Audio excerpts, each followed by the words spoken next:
the vibes? It's your boy Garments, and you over here now tuned into the Unappreciated Podcast, where we give flowers, we give all the appreciation and the credit to the creators that really be doing it behind the scenes and in front of the scenes. So without further ado, I would like to introduce my brother, DJ Flipp, Make the Money Flip. If you're not familiar with him, that's his tag. He makes hit records. That's what he does for a living. You know what I'm saying? Gold and platinum plaques. From the likes of Trippie Redd down to Phoenix Flexing and you know, a lot of West Coast vibes. You know, he just has a lot. You know what I'm saying? Even down south, legend. You know what I'm saying? My brother, DJ Flipp, man. Sunlight.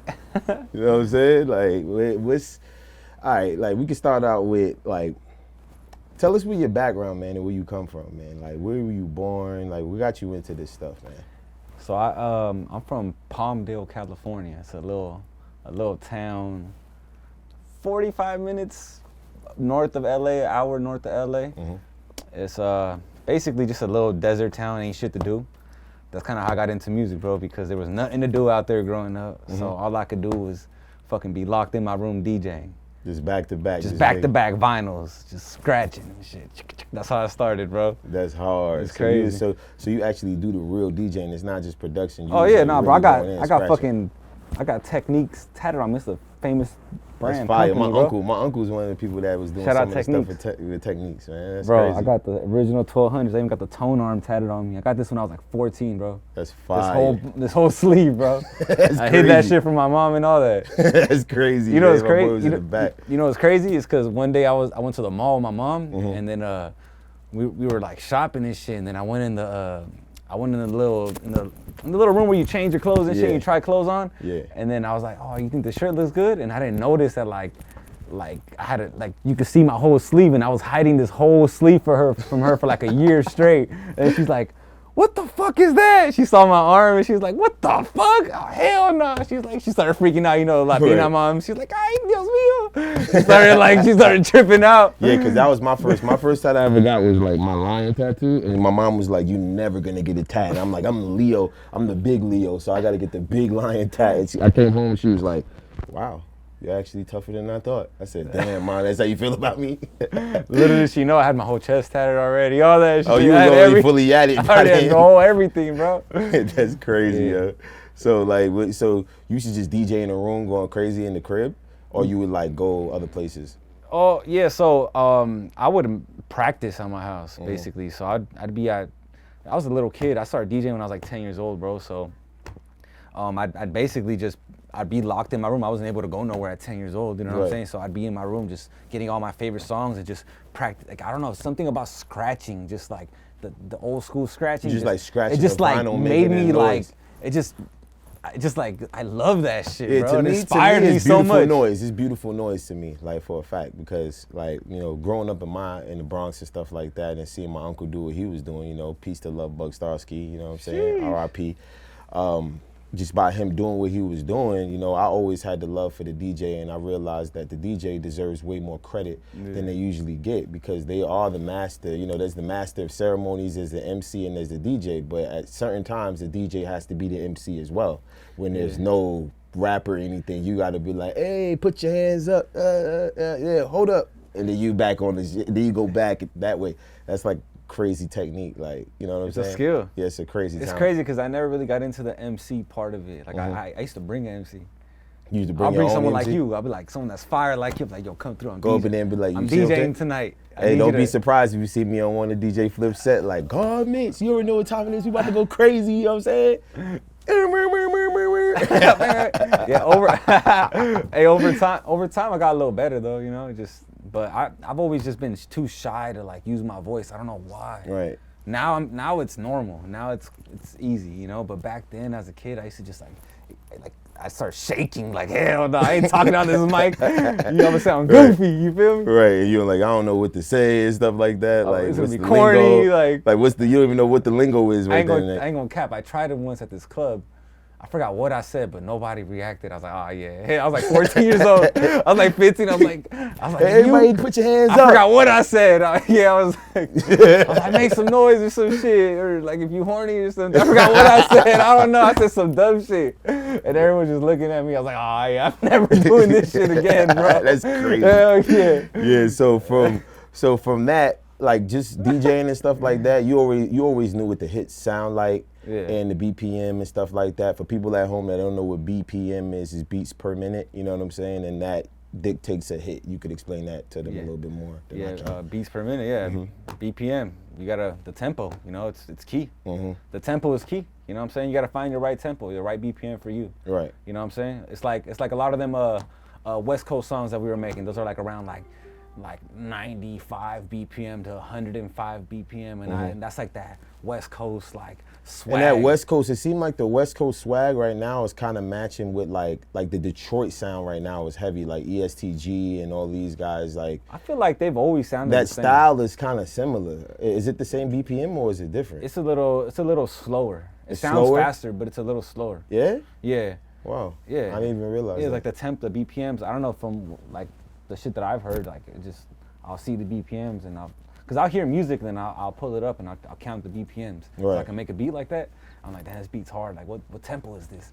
And then I'm like, damn, 87 BPM. Like, what the fuck? It's slower than the West Coast. Like, right. 90 BPM. Like, what the hell? You feel me? I'll be tripping out on that. So that's crazy. It's just that I don't know. I feel like Detroit music and LA music, West Coast music. It's similar to the sound. It's like the protocol hit like sound. The melodies. Right now. Yeah. The melodies. The drums are different. The melodies are very similar. So sound like some Dr. Dre shit. So based off of doing, let's say this. So basically coming from the DJing and stuff like that, what made you start?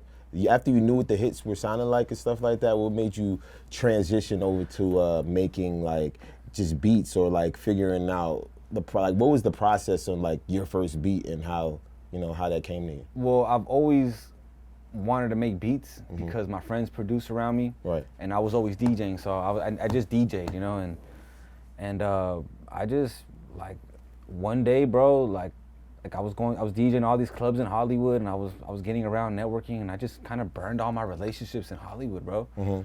Like I was a little kid, you know what I'm saying? I was like 15, 16. I was burning. You was really running amok at 15, 16? Yeah, I was DJing all the clubs in Hollywood. I figured out how to get into every club, bro, by paying the security guards, and then I went in and networked with every promoter, and this is kind of how my career started, bro. Right. You know what I'm saying?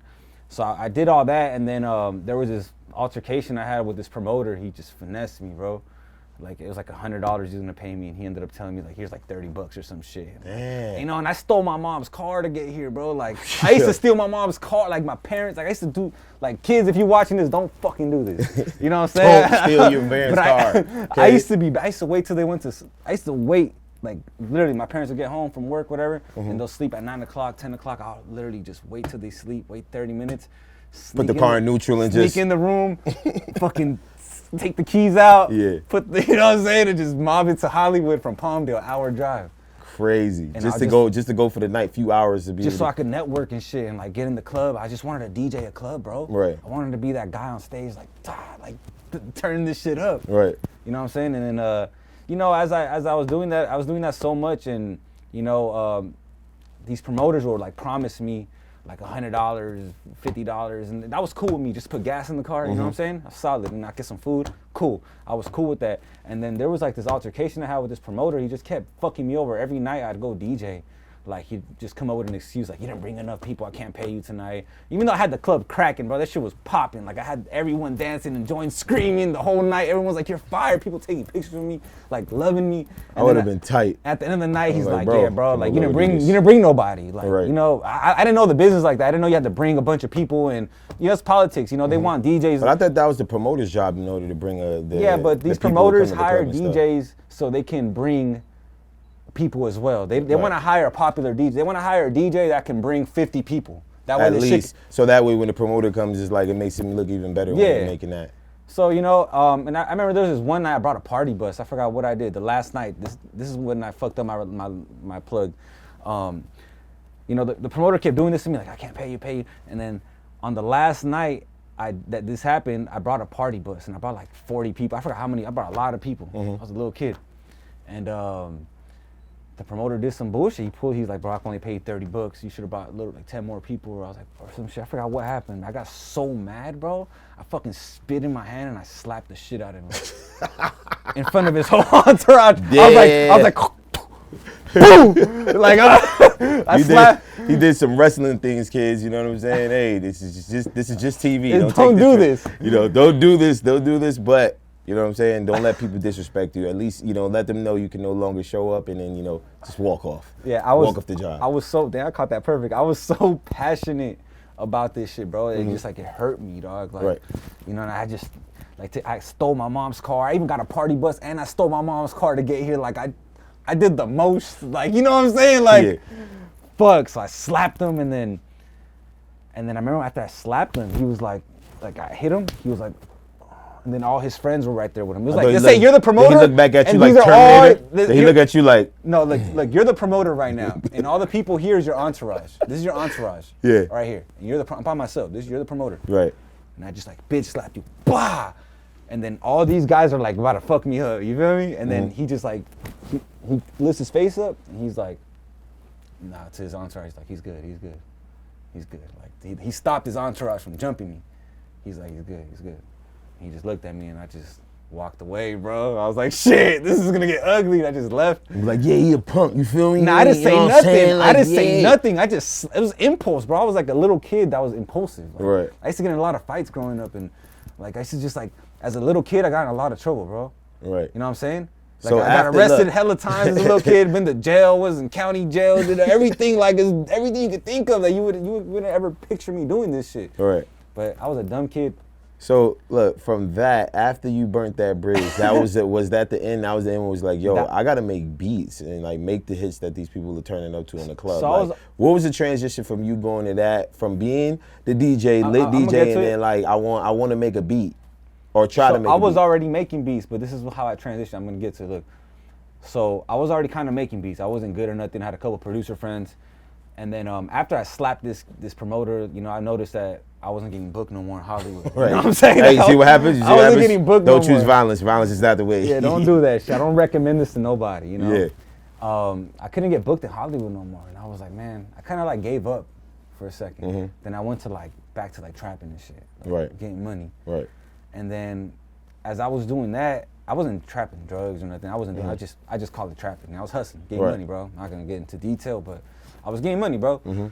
And after doing that for a couple years, 2-3 years, I started getting bored of that shit. Like, man, this is not what I love to do. I love music. Like, what am I doing? Right. You know, so one day, one day my brother-in-law, he's like, hey bro, I was living with him and shit in San Diego. He's like, hey bro, you wanna smoke? And I never smoked weed before. I was 21 years old at this time. I never smoked weed. Right. And we don't promote smoking weed, but people do smoke weed for medicinal uses, and it helps a lot of issues. I have Tourette's syndrome, bro, and I have ADHD, dog. That's why I twitch. If you guys see me doing this, I have Tourette's. Weed cures me, bro. Like, it's medicinal. I need weed. Yeah, that's now good. I'm gonna be having twitches. Shout out to Snoop and the people that do smoke, you know what I'm saying? But it's medicinal. I don't smoke or drink. I used to, but you know, I'm a changed man. But yeah, bro, I have medical conditions, bro. Me, I was just doing it because it was just I was bored. No. And then I realized I wasn't having fun no more unless I was out of my mind. No, me, bro, I really need this shit, dog. Like, if I don't smoke weed, you'll start noticing, like, damn, you'll think I do crack or something. Like, I'll start twitching a lot, and it's like, it fuck with my life. It fuck with me my whole life, bro. Right, but most creatives usually have something wrong with them. Something's off. You know what I'm saying? Yeah. It is what it is, though. But that's why you're a legend in my eyes. You feel me? Thank you, bro. You know, a lot of people don't get the credit what they deserve, you know what I'm saying? And for me, on this show / podcast, I want to really give people the credit, you know what I'm saying? Like, I really appreciate you. We done some super dope music together, but we still gonna get to that. But I really want to let them know, the levels and the tiers. So for the people that are listening and the people that have dreams of making music and maybe one day be a hit maker, have gold and platinum plaques, how would they go? How did it start, how? It honestly started right where I left off, where I was telling you, bro. It started there, bro. Like, when I started DJing at a young age, it started there. My journey started right there. I didn't even notice. Now I look back, I'm like, damn, that's when my journey started. Right. It started when I was a little fucking kid. You know, I had to slap this promoter to do this. If that didn't happen, none of this shit would be happening right now. Right. You know what I'm saying? So I believe in, that's when I got spiritual and I started believing in the universe. Right. And believing in the law of attraction and believing positivity and all of that being yeah, the I started, key. because I really molded my mind into being this positive person. But I used to be really violent, dog. Not violent, but like I used to get in a lot of fights, bro. Just negative. Like just negative, like you dogging me, I'll dog you right back. You know what I'm saying? If we walking in the mall, like I was that kid, bro. Like as a little, like I was stupid. Like now you'll never think that of me. Like I'm such a square, bro. Now, you know what I'm saying? Now I'm such a fucking square. I just, like a little nerd or something, you know? Like it's cool. I love being like this because I'm happy. I'm the happiest I've ever been. Right. You know what I'm saying? Yeah, I agree. But yeah, dog, like I used to be like that, man. That's kind of when my journey started, bro. Started back then. And yeah, to go back to what I was saying, like after I slapped that promoter, nobody was booking me no more. And then, you know, I moved to San Diego, lived with my brother-in-law, and he lit up a joint for me. And after I lit up that joint, it just made me want to make beats, bro.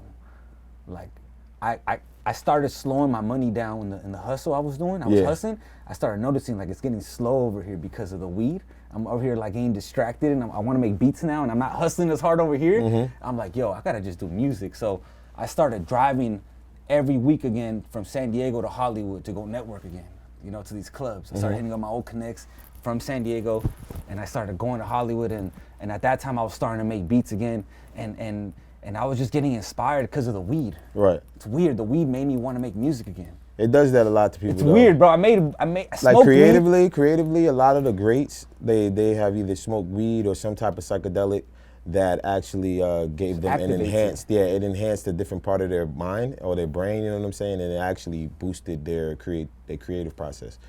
And then everything just started coming to me, bro. Like dope producers, like a lot of, like, for example, like Big Head on the beat, he made Gucci Gang. Like a lot of big producers, like they were around me. They just started coming around me. And they weren't big yet. They were just regular people. Right. No clout, 0 followers. Just people just getting put in my life. Like Floyd Mayweather's DJ Jay Bling, like all them. Like shout out to Bling. Yeah, this is my Jay Bling known me since I was 13. That's what I'm saying. Like this God, the universe, just put this shit in front of me, bro. Right. Yeah, it's you know exactly what you're supposed to do. Yeah, exactly. So, you know, like I said, after I started smoking weed, I got more focused on beats, and that's when everything changed, bro. Like I stopped trapping over there. I ended up moving back to my mom's house. She had like this little studio apartment. It's like the size of this fucking studio, and I would sleep right there. And it was me, Big Head, and Gene Hills. Big Head on the beat, you know, he's a hit maker. We would all be there making beats every day. And then I remember Big Head had this fucking website, SoundClick, and he was making like $500 a month from it. And I was like, damn, you're making money off your beats? Like that gave me hope. Right. And then I started my own website, and bro, I sold the beat for $150, and I was like, this is over. I'm doing this. Yeah. I was like, if I can make $500 a month from beats, I will never do anything negative. I would just do this for the rest of my life. If I could just make $500 a month or $200, anything. Right. And next thing you know, bro, like fast forward a couple of months later, I'm making $20,000 a month just selling beats on the website, and I just started getting serious with beats. Like I've been making beats since I was like 15, but I got serious when I was 21, bro. Wow. I'm 29 now. I got serious when I was 21 with it. After I stopped hustling and doing all that other bullshit. No distraction. You realized that there was business. After I hit the blunt for the first time, that shit changed my life. That's crazy. Shout out to my brother-in-law. Right. Shout out to Samir. If you watching this, man, that motherfucker gave me weed, and now I'm a machine, dog. You feel me? Yeah, that's crazy, man. Bro, it really stopped me from blinking, and like, cause I have bad Tourette's. It really stopped me from, like, it calmed me down and got me focused. And then it gets you to be able to do control your anxiousness. And it stopped me from being like a hothead. Like, I was like I used to get in a lot of fights and shit. So you just laid back, club, squabbling, like, you know, this is bad. So yeah, so it just made me a regular calm person. After all of that, right, and you finally started making, you know what I'm saying, like making money. Not even making money. What was your first beat that you feel like that was crazy, that you was impressed with, that it made people like, was like, wow? You know what I'm saying? Not one that the world knows, like the hits that the world knows. Let's go back to like one of the hardest ones that you did that you feel like nobody really knew about. Joe Moses. Joe Moses. Disrespectful little N-word. Yeah, I know about Joe. Yeah, I know about Joe Moses. He's hard. He's hard. He's real hard. Yeah, so he got on my beat, and that shit was like a LA hit, like a viral hit in LA. It wasn't a big song, but it was like a street anthem. Right. And I'm not from LA. I'm from Palmdale, so like I don't know. I didn't really know what's popping in the streets like that until I started meeting people in the streets. Like, you made that, you made that, you made that. Like everyone from LA, like you made this. Like what the fuck? Like I was like, damn, this shit's kind of going up. That's like one of my like, that's kind of what like, that's kind of one of the hardest ones I think that didn't get big. Right. That's hard. Back in the day. That's hard. Joe be doing the hardest music too. He's heavy. He's a beast on the music. Yeah, we actually got into it once, bro, cause like I didn't want to talk about it. Nah, don't get Bro was hot. no He got info. mad at me, dog, and then I had to like call him and be like, bro, my bad, dog. I fucked up. I should have did that. He was hot, bro. I posted some shit on Instagram, bro. It's cause like there's some dumb shit that happened years ago. If you go on Instagram, you'll see. If you go like do the history, it's like people posting YouTube videos about it and shit. Like it is what it is. But me and Joe cool now. Yeah, we man. squashed Love, man. that shit, Yeah, dog. peace and love to Joe Moses, man. That's a mafia. That's a general right there, dog. You Yeah, feel? it's a heavy general. Heavy. He's the beast. But then again, I For didn't know everything. any of this shit. Like, Right. I'm not from this. I like all I'm the not stuff